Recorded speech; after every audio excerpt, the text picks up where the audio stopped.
Looking fresh, huh? Yeah. Yeah. Fresh as a summer peach. Welcome back to Jessie's Performance. We are, I don't even know how many days out from LS Fest, and I don't really want to talk about it. So we're just going to skip over that subject this week. So we are going to talk about the Dually Max. Jessie's gotten it on the road. He's towed with it a couple of times and things are going pretty good. So I want him to talk about everything that he did to it. All the, you know, it turned into a way bigger project than it was supposed to be. So he's going to give the lowdown on everything that we did to the Dually Max. And then maybe next week we'll talk about LS Fest. So here we go.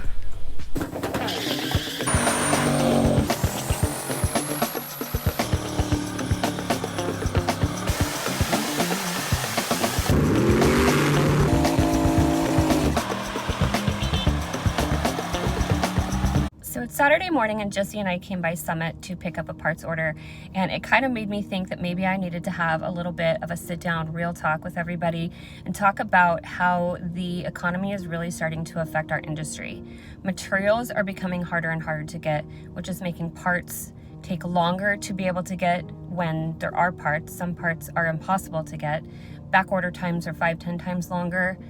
And that's just really slowing down production for us. On top of that, the way the economy is and everything with, you know, the pandemic, employment has been drastically affected. We put ads out almost constantly looking for help, yet 9 times out of 10 when I schedule an interview, they don't even show up for the interview.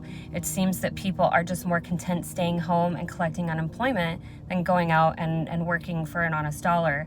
So between that and the parts, and you know, there's bugs going around. Luckily, you know, a couple guys at our shop have been sick. Nobody's had the C word, but it's still, you know, they miss a couple days here, a couple days there, and it just slows things down. It's a snowball effect, and it's discouraging because I think the stress of the economy just has everybody so uptight, and it not only has an effect on our industry, it has effect on everybody's industry. And so people are just stressed and pissed off and impatient. I feel like people are more impatient now than ever. And there's no understanding for the fact that we are working as hard as we can. Our guys work every day. We work 6 days a week and they put in a ton of hours, but we can only get done what we can get done. And at the end of the day, we can only do what we can do, unfortunately. So we're really trying to stay as positive as we can and just keep moving forward the best that we can. But this is real and it's scary and it's stressful, and hopefully it doesn't get any worse. I really hope it doesn't get any worse. But I just wanted to kind of put that out there. We like to be transparent, very open about what's going on, and yeah, so just like everybody else in our industry, we're definitely feeling the effect. Unfortunately, things have slowed down, but like I said, we're just going to keep moving forward and hopefully things don't get worse. What I want you to do is talk about, like, beginning to end what you've done. The whole truck since we've owned it? Well, no. Since like I changed the oil, no. I changed the oil. Since we converted it. All right. I do a lot of towing. This thing has been very, very reliable. It's been like one of my best adult purchases I've ever made. And it's the vehicle I've kept basically stock for the longest amount of time also. Well, before we went to Vegas, I put a bigger turbo on it and did some maintenance on it. We went to Vegas, towing the big trailer and the Trans Am. Drive this big old trailer. It did amazing. I couldn't be happier with it. But then I got this itch to make it tow even better. So I came up with this crazy plan to make it a dually and to do a little performance upgrades, and like it just snowballed into this giant project that I just about have finished. It's almost done. So starting in the front, here, let me pop the hood. Oh, yeah there, Holley. Yeah there, Holley. Holley loves this thing. All right. So starting here, we did a bigger turbo. We did HSP hard pipe kit for the upper radiator hose. We did a custom cold air intake, 3.5 inch intake tube to the turbo. I redid the boost pipes on both sides to get rid of the long couplers and move them. Custom coolant tank here because the other one was just had a crack in it, was leaking, it was just old. What else did I do? Oh, I modified the Y bridge and built the Y bridge. I don't know. Let me see if I can see it down in there. It's kind of hard to see, but it's down in there. It's all powder coated. It's this here. It goes down in there and then it splits to each of the cylinder heads. There's a piece in there that heats up the air before it goes into the motor. For like cold start stuff. I got rid of that because it was really restrictive. It's only like 2-inch diameter with all the casting, and now it's all 3-inch all the way down in there. It's pretty cool. It definitely moves more air volume. Truck's definitely faster with the few things I did. I also upgraded from the factory transmission cooler. I got 2 of these badass oil coolers and I ran them in line with each other. So that way it's like one really big transmission cooler, so the transmission temp stays super cold now. Like it barely gets above 135, 140 ever. So that's what I did underneath the hood. I do have new headlights and stuff for it. They're not on yet because we're in the process of getting the truck ready to paint. We did dually wheels. We went from 20s, now we got 22s. We're still running the 420V tires. I love these tires. They ride good, they're quiet, they last a long time. They do great in the rain and in the snow and all that stuff. So basically, the only difference between a 2500 and a 3500 HD in the Chevrolet world is dually hub adapters. Basically, it's just a 3-inch spacer that they made from the factory to offset the wheel for the turning and the wheel bearing strength and stuff. So that was the easy part, right? And then in the rear, I sourced a dually rear end. Which the hard part is this was a tow package truck, so I had a different gear ratio. So I had to find a dually rear end. God damn, I can't breathe. I had to find a dually rear end that had the matching gear ratio so I could keep the truck 4-wheel drive. Truck is still 4-wheel drive, so has transfer case, everything. I'm just waiting on the axles. I got 45-degree joint axles coming, waiting on those to show up. But what I did was in the back, and I think we've done a few things about this, right? A few videos, have we? I'll insert some stuff. Yeah. I went ahead and did away with the leaf springs because I didn't want it to ride really rough. This truck's always rode pretty good, so I wanted to keep that. I didn't want it to be harsh in the back with no trailer on it. I had Big Mouth Dave whispering in my ear about a 4-link and airbags, and I didn't want to go that way, but I ended up going that way.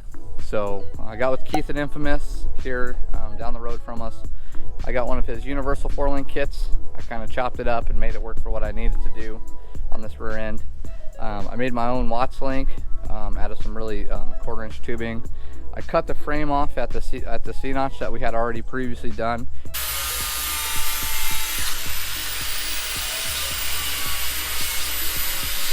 And I built it from there back at a 2x8 tubing, and then the rear end's all braced with 2-inch diameter tubing.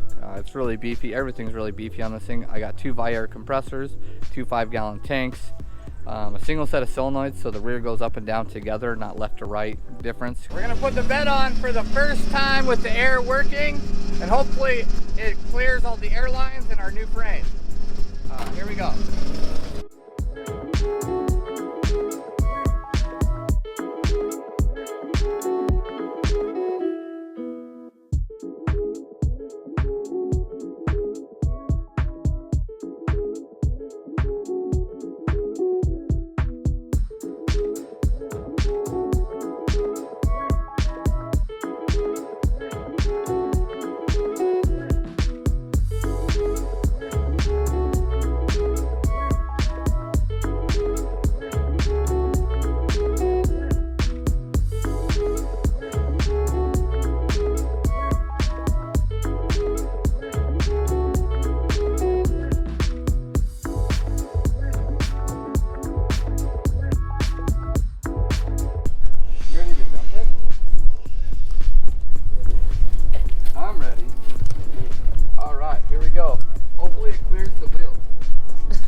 It's made it all worth it to this point, just that one time. I towed a little bit with it, and it is awesome. It is absolutely awesome.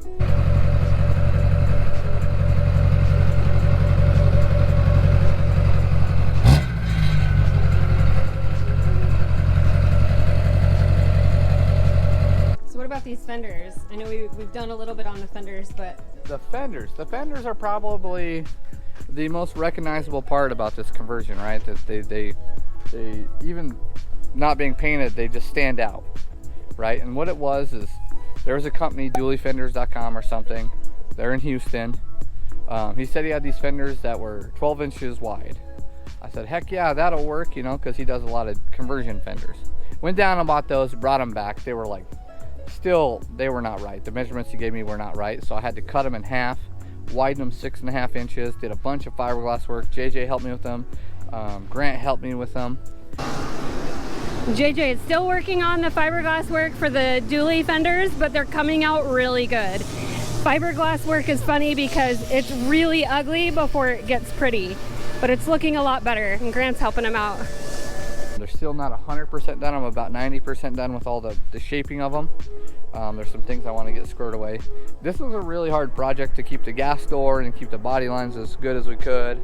And yeah, there's a lot of work. So we ended up with these ginormous fenders, but I can lay the truck down as far as it'll go. It doesn't rub, nothing, you know, doesn't rub the tire. They're really thick, so they should be really tough. And even then, after I get them painted, I'm gonna rhino line the inside of the wheel wells to keep them protected from rock chips and stuff. But I put air horn on it. I don't have the switch hooked up yet. Oh, you can't honk it then? I could probably figure out, I could honk it. Okay. I could give her a little honk. Okay. I don't think I have that on camera. Yeah. Like a film. No? I don't think so. You think we can get the new guy here to help? I'll be like, hey, come help me check this, listen to this noise, and then I'll honk the horn and scare him. Yeah. Can we do it? Yeah. We got this new guy, what's his name? Scott. Scott. This new guy, Scott, he's kind of an old school guy. I'm gonna see if I can't get him, all right? Okay. All right, so basically I got a ground signal going for my air horn, but because I don't have the switch fired up yet, the button. So what I'm gonna do is I'm just gonna use the power probe to give it a ground signal and see if I can scare the new guy. Okay, all right. Scott, yeah. Hey, first things first. You don't mind being on camera, do you? No, I don't. You don't have any federal warrants or anything like no, that? I've got my You're concealed. not I got my gonna- concealed handgun license, so. We're not going to see you on like America's Most Wanted. No. Okay, good deal. So, Stacie we do weekly videos. Oh, nice. Yeah, so we're doing one about the Duramax, but I can't get the air ride to work. Well, she's gonna record us with it. Will you just listen to see if the cylinder's clicking? I'm Yeah, gonna. come on.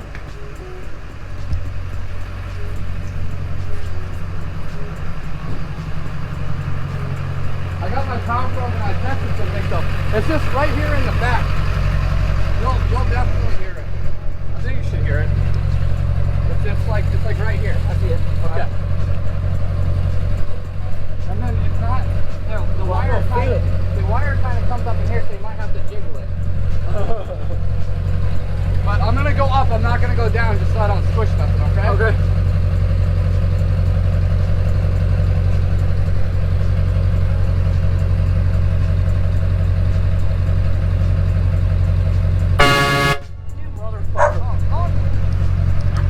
You bastard. I can't hear now. Does it work? Oh shit.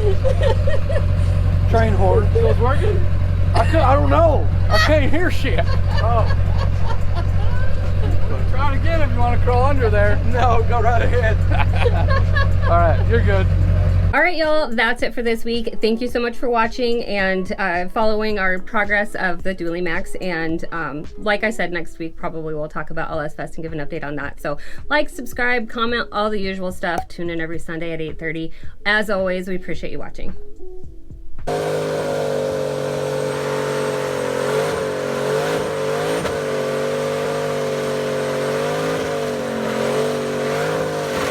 Carl, what are you doing?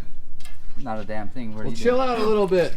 Oh, fuck yeah. I'm chilling. That was over. Hey. Dude. Oh, it's cold. Is it cold? I'm gonna go get Marcos. Don't do it. out, bro. Just chill out. Too much. Jesus Christ. Chill out. Well, there goes all my water, you sons of bitches. I'm thirsty.